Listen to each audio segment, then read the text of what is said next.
सच बात तो यह है, योग्य आदमी वहाँ तक नहीं जा पाते। जो चमचा भरे कढ़ाई को खाली कर देता है। तो महिला उद्घाटन करेंगे उड़ा? नहीं, उद्घाटन तो प्रधानमंत्री करेगा, पर अपना देखने तो जा सके भाई। समझे मेरी भाषा? ये चमचागिरी करके वहाँ तक पहुँचता है जो आदमी पहुँचता है। तो सारी महिला देख के आऊंगी और समर्थन करें पहलवाना का सभी का। 23 तारीख ना बहुत बड़ा प्रदर्शन है इंडिया गेट पे, और उसके बाद 5 बजे शाम में 5 बजे। हाँ ठीक है। और उसके बाद भाई 28 को नई संसद बनी है, हमारी महिला भी देख आऊंगी उसने। मेरे लहजे में जी हजूर नहीं था, इसके अलावा मेरा कोई कसूर नहीं था। जो नहीं, सच्ची बात है, जो फकीरी मिजाज रखते हैं वो ठोकरों पर ताज रखते हैं। देखो भाई, बड़ी शर्म की, लज्जा की, राया की बात है ये। जब एक कोच हो गए स्टूडेंट के साथ कोई गलत काम करता है तो इससे बड़ा डूब मरने की कोई बात नहीं होती। मेडलिस्ट हैं ओलंपिक के, कितने एक मेडल हैं अब तक ओलंपिक में। जो ओलंपिक का मेडलिस्ट सड़क पर बैठा है तो उसकी बात सरकार ने सुननी चाहिए भाई। मतलब कुछ समय के लिए मैं भी जमीर मार लेता तो मैं भी अमीर हो जाता। पूरे देश है देख रहा है। शर्म की बात है, लज्जा की, राया की बात है, डूब मरने की शब्दों को मत होता है। ये कोई मजाक का मामला नहीं है, ये बहुत गंभीर मामला है। आरोप भी उससे भी ज्यादा गंभीर है। एक लड़की अपनी अस्मिता की बात करती है तो इससे बड़ा गंभीर मामला क्या होगा भाई। और सबसे बड़ी बात तो ये बता दूं मैं, नार्को टेस्ट होती है, आपका ही पता लग जाएगा भाई। इसका नार्को करवा दो, जरूरत को नहीं कहने की के रोड़ा है। और फिर ये जो बैठे हैं इनकी बात सुनो, देश की करीम बैठी, स्टार बैठे हैं, ये कोई वैसे एवं नहीं बैठे भाई। एक तो रणबीर सिंह ढाका जी है, कोच साहब है, और दूसरी तरफ पहलवान जी है खटके टोलते, इन तभी बात कराएंगे। फिलहाल कोच साहब जो लगातार लगभग महीना हो रहा है कूड़े बैठे हैं, आरोप भी लाग जाए इनके ऊपर, कोई आगलाई भी बोल जाए। और मेरे दूसरी तरफ एक तो रणबीर सिंह ढाका जी है, कोच साहब है, और दूसरी तरफ पहलवान जी है खटके टोलते, इन तभी बात कराएंगे। लेकिन पहलवान जी से बात कर लिया। कोच साहब राम राम। राम राम भाई। आज के फैसला होया है और कितने संतुष्ट हो, क्योंकि संघर्ष आप लोग और आपके जो बच्चे हैं वे भी कर रहे हैं? देखो, हमारे बुजुर्ग थे, सम्माननीय खाप थी, पंचायत थी और सभी तपों के आदमी थे, उन्होंने बैठ के जो फैसला लिया वो सर्वमान्य है। और सबसे बड़ी बात तो ये बता दूं मैं, नार्को टेस्ट होती है, आपका ही पता लग जाएगा भाई। इसका नार्को करवा दो, जरूरत को नहीं कहने की के रोड़ा है। दूसरी भाई, महिला आगे रहेंगी जंतर मंतर, वहाँ से परसों 23 तारीख ना बहुत बड़ा प्रदर्शन है इंडिया गेट पे, और उसके बाद 5 बजे शाम में 5 बजे। हाँ ठीक है। और उसके बाद भाई 28 को नई संसद बनी है, हमारी महिला भी देख आऊंगी उसने। महिला भी देख आऊंगी, देश की एक धरोहर बनने। बिल्कुल भाई, देश के जो एक पार्ले बिस्कुट ले उसमें भी टैक्स दे, उस तक किते ना किते जाएगा, उस संसद के थमोड़े खड़े हुए हैं। तो महिला उद्घाटन करेंगे उड़ा? नहीं, उद्घाटन तो प्रधानमंत्री करेगा, पर अपना देखने तो जा सके भाई। तो सारी महिला देख के आऊंगी और समर्थन करें पहलवाना का सभी का। बिल्कुल। देखो, अपने बालका का समर्थन तो बिल्कुल करें हैं पहलवान जी। राम राम। जंतर मंतर पर मैं इस वक्त मौजूद हूँ। हमारे साथ अंतर्राष्ट्रीय कोच हैं, रणबीर ढाका साहब हैं, उनसे जानने की कोशिश करेंगे। आज वो लोग भी जो तमाम चैंपियंस यहाँ पर बैठे हुए उनके समर्थन के लिए आए हैं। सर, आप लोग समर्थन के लिए आए हैं। देखिए, कोचेस पर बड़ा गंभीर आरोप लगाया जा रहा है। आप बतौर एक खुद कोच है, आपके जीवन पर आज तक कोई दाग नहीं लगा। फेडरेशन को लेकर यौन शोषण के आरोप यहाँ पर लगाए जा रहे हैं। जो फेडरेशन ऑफ इंडिया के अध्यक्ष हैं ब्रजभूषण शरण, उन पर गंभीर आरोप लगाया जा रहा है। रणबीर ढाका किस तरीके से इस मामले को देख पा रहे हैं सर? देखो भाई, बड़ी शर्म की, लज्जा की, राया की बात है ये। जब एक कोच हो गए स्टूडेंट के साथ कोई गलत काम करता है तो इससे बड़ा डूब मरने की कोई बात नहीं होती। फिर भी मैं ये कहता हूँ, जिस किसी ने भी इस चीज़ को किया है उसको कठोर से कठोर सजा मिलनी चाहिए। और फिर ये जो बैठे हैं इनकी बात सुनो, देश की करीम बैठी, स्टार बैठे हैं, ये कोई वैसे एवं नहीं बैठे भाई। मेडलिस्ट हैं ओलंपिक के, कितने एक मेडल हैं अब तक ओलंपिक में। जो ओलंपिक का मेडलिस्ट सड़क पर बैठा है तो उसकी बात सरकार ने सुननी चाहिए भाई। सर देखिए, जायज है, नाजायज है तो वो भी सुनो भाई। आप उसकी तसल्ली करवाओ, आपके पास इतने साधन सुविधा हैं, ये गलत हैं तो अपने आप ना उठ जाएंगे आगे। आप जायज मान रहे हैं इनकी लड़ाई को या नाजायज मान रहे हैं? बतौर आप क्या जायज मान रहा हूँ भाई। हाँ, क्योंकि एक लड़की कह रही है और लड़की भी स्टार खिलाड़ी, वर्ल्ड मेडलिस्ट लड़की। अभी मतलब हमारे पास प्रूफ हैं तो इनको देखो यार, कोई बात थोड़ी है ना। देखो सर, आप तो देखिए सिस्टम में खुद जानते हैं, आप तो खुद कोचिंग करते हैं, पूरे देश में आपका सम्मान है। सिस्टम के ऐसे कौन से लूप होल हैं जो लोग इतनी तानाशाही है वो कर जाते हैं, कोचेज इतनी मनमानी कर जाते हैं? क्या खामियां इस सिस्टम में चल रही हैं? मैं बताऊं, सच बात तो यह है, योग्य आदमी वहाँ तक नहीं जा पाते।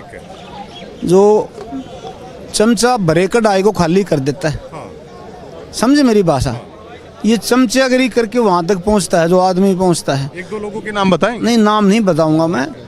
योग्य आदमी किसी की चमचागिरी नहीं करता, वो अपनी प्रतिभा पे अपना गर्व महसूस करता है कि मन अच्छे काम करें। देखिए सर, आपने इतने अंतर्राष्ट्रीय प्लेयर आपको दिए हैं, तो ढाका साहब आप ये कमी महसूस नहीं करते कि आप जैसे लोगों को होना चाहिए सिस्टम के अंदर, जो काबिल योग्य लोग हैं, जिनकी बेदाग छवि है, कैसे लोग कब्जा जमाए बैठे हैं? देखो, महसूस तो होता था, लेकिन मैं भी एक बार जुड़ा था, फिर मैं इस सिस्टम को देख के मैं कहा भाई हम तो अपने बच्चों को जो जानते हैं 2 अक्षर वो बताएंगे, ये सिस्टम हमारे बस का नहीं है। मैं तो मतलब बात बोलता हूँ भाई, मतलब शायरी के लहजे से भी कहता हूँ, मेरे लहजे में जी हजूर नहीं था, इसके अलावा मेरा कोई कसूर नहीं था। जो नहीं, सच्ची बात है, जो फकीरी मिजाज रखते हैं वो ठोकरों पर ताज रखते हैं। मतलब कुछ समय के लिए मैं भी ज़मीर मार लेता तो मैं भी अमीर हो जाता। ठीक है। जो फेडरेशन ऑफ इंडिया के जो हेड है ना अध्यक्ष, सीधे सीधे उन पर आरोप है, क्या लग रहा है कि वो आदमी खुद से अपना इस्तीफा दे देगा या संघर्ष ही करना पड़ेगा? देखो, समझदार आदमी तो तभी कहलाते भाई इस्तीफा दे के इंक्वायरी करवाओ, और फिर भी नहीं देता तो भाई आप आ जाओ, भाई मैं खड़ा हूँ सामने, मेरी इंक्वायरी करवाओ। क्या निजी तौर पर कभी आप मिले ब्रजभूषण शरण से ढाका साहब? निजी तौर पर कैसे इंसान लगे आपको? देखो, वो समय अलग था भाई, शुरुआत थी उसकी, मैं 11-12 के करीब मिले होंगे। आज मेरे उसमें फ़र्क नज़र आ रहा है। हाँ, तो और ये जो गुड़िया लंबे समय तक साथ रही हैं, इन्होंने मतलब उसको देखा है भाई नज़दीकी से, क्योंकि मैं तो कभी टूर्नामेंटों में भी 2010 के बाद नहीं जा रहा। मैं तो उस दिन इस्तीफा के ड्यूटी लगती थी भाई, मैंने तो देखा ये सिस्टम मतलब मेरे योग्य नहीं है, हम छोड़ के आगे, और मैं तो अपने अखाड़े पे ध्यान दिया।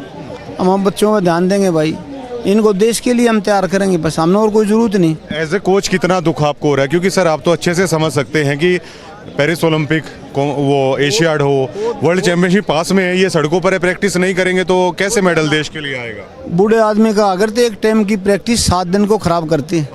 जो हमारे उस्ताद लोग थे, आज इनके कैसे रोड पे बैठे हैं, ये देखिए ना आप, कितना गलत बात है। तो पेरिस ओलंपिक में फिर मेडल कहाँ से आएंगे? इनका जल्दी से जल्दी समाधान करना चाहिए प्रधानमंत्री जी ने, गृह मंत्री जी ने। क्या लगता है लेंगे प्रधानमंत्री सीरियस इस बात?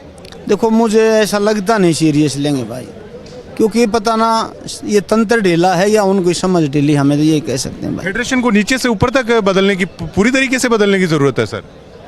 भाई देखो, बदला जा तो पूरी तरह से बदला जा, क्योंकि आज मौका है सर, आज सारी बातें बताइए। तो भाई अब क्या पता ये कितना है, रोज रोज नहीं होता। देखिए आप लोग चैंपियन सड़कों पर बैठे हैं, काला अध्याय है ये जो पूरे देश है देख रहा है। शर्म की बात है, लज्जा की, राया की बात है, डूब मरने की शब्दों को मत खींचिए ढाका साहब, आज बताइए पूरे देश। नहीं, मैं इतना ही कहना चाहता हूँ, आगे इनकी बात को मतलब प्राथमिकता से सुनना चाहिए, ऐसे नहीं सुनना चाहिए, और प्राथमिकता से सुनेंगे तभी काम चलेगा। ये देश की ये क्यों बैठे हैं भाई, इनको जल्दी समाधान करो, आपके पास पूरा तंत्र है, कोई बात थोड़ी है इसमें। लोग इस मामले को लेकर मजे भी ले रहे हैं, तो उन लोगों को क्या जवाब देंगे? बताइए उनको कि एक रेसलर कितनी मेहनत से तैयार होता है। ये कोई मजाक का मामला नहीं है, ये बहुत गंभीर मामला है, आरोप भी उससे भी ज़्यादा गंभीर है। एक लड़की अपनी अस्मिता की बात करती है तो इससे बड़ा गंभीर मामला क्या होगा भाई? हाँ, तो आने वाले भविष्य के लिए भी बहुत ज़्यादा खतरनाक है। कौन माँ बाप अपनी बच्चियों को इसमें रोड पर खड़ा होने के लिए थोड़ी भेजेगा? फोन करते होंगे ढाका साहब आपके पास भी कि ढाका साहब क्या चल रहा है? देखिए डेली में 50 फोन आए हैं, रात को सोने भी नहीं देते भाई। मुझे ऐसा लग रहा है आपसे बात करते हुए कि पर्सनल तौर पर, व्यक्तिगत तौर पर आप बेहद दुखी नजर आ रहे हैं सर। बहुत ज़्यादा दुखी भाई, बहुत। ऐसे हमने सिस्टम तो ये तो देखा ही नहीं था कभी। सोचा भी नहीं था कि हमारे बच्चों को। ये बताइए सर, देखिए प्रैक्टिस आप करते हैं, छोटे से बच्चे को आप तराशते हैं, द्रोणाचार्य हुआ, अन्य अवार्ड्स हुआ, ये अन्य कोचेज हैं, वो सारा मतलब सारा श्रेय हैं वो लोग हैं वो ले जाते हैं। देखिए मेहनत आप करवाते हैं, देखो भाई हैं, और अवार्ड वगैरह सारी चीजें हैं वो ले जाते हैं, विदेश के टूर उन लोगों के होते हैं, तो दुख होता है सर। नहीं, पहले तो होता था भाई, अब आदत पड़ गई। और कुश्ती में मैं पहले पुलिस में था, मैं कुश्ती में इसलिए आया था कि मैं कुश्ती को कुछ दूं, मैं कुश्ती से लेने नहीं आया, और मैंने लिया भी नहीं भाई। बहुत दिया है आपने कुछ? नहीं, मैंने तो ये बच्चों का अवार्ड मिलता था ना, इनको भी कह दिया मेरा कोई नाम नहीं देगा भाई। भला के किसी का मिला जी आपका हक बनता है, मुझे अपना हक भी नहीं चाहिए भाई। कुश्ती से कमाने के लिए हम नहीं आए, कुश्ती को देने के लिए आए। कोई कहता आपको क्या मिला, मुझे मैंने कुश्ती को दिया क्या ये पूछ, मिला क्या ये नहीं चाहिए मुझे। हाँ, मैंने दिया क्या ये देखे। ग्रेट लोग, महान लोग ऐसे ही होते हैं सर। देखिए कोई बात ना, मान तो है नहीं, लेकिन साधु संतों में बैठते हैं भाई, ये बात सोचते हैं। बात करने के लिए हाँ, थैंक यू, धन्यवाद। तमाम अंतर्राष्ट्रीय राष्ट्रीय जो हुनर है उसको तराशने वाले रणबीर ढाका कोच साहब थे, और बड़े खुलासे हैं वो रणबीर ढाका साहब ने किए हैं, क्योंकि वो सिस्टम के उन तमाम लूप होल्स को जानते हैं, नीचे से ऊपर तक आखिरकार कैसा होता है। ढाका साहब अभी बता रहे थे, मैं भी इसी सिस्टम का हिस्सा था, लेकिन मैंने कभी समझौता नहीं किया उस चीज़ से।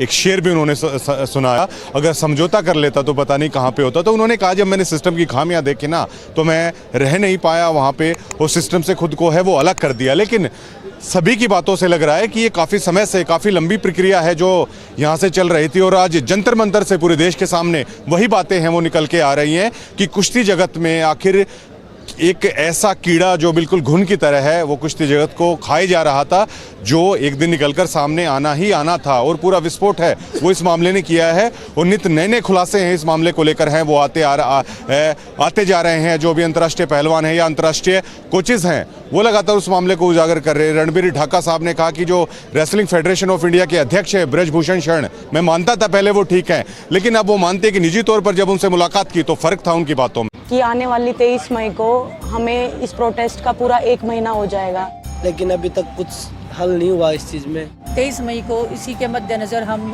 कैंडल मार्च कर रहे हैं इंडिया गेट पे शाम को 5 बजे। आप सभी देशवासियों से सहयोग और समर्थन की हम आशा करते हैं। जितना भी आप लोग समर्थन दे सकते हैं हमारे साथ जुड़िए और इस सच्चाई की लड़ाई में हमारे साथ खड़े होइए। ज़्यादा से ज़्यादा संख्या में आइए और देश की बेटियों को न्याय दिलाने की इस लड़ाई से जुड़िए। बेटियों को हौसला दे, इनका साथ दे, जो इन्हें न्याय मिल जाए। हमें इंसाफ मिलना चाहिए। धन्यवाद।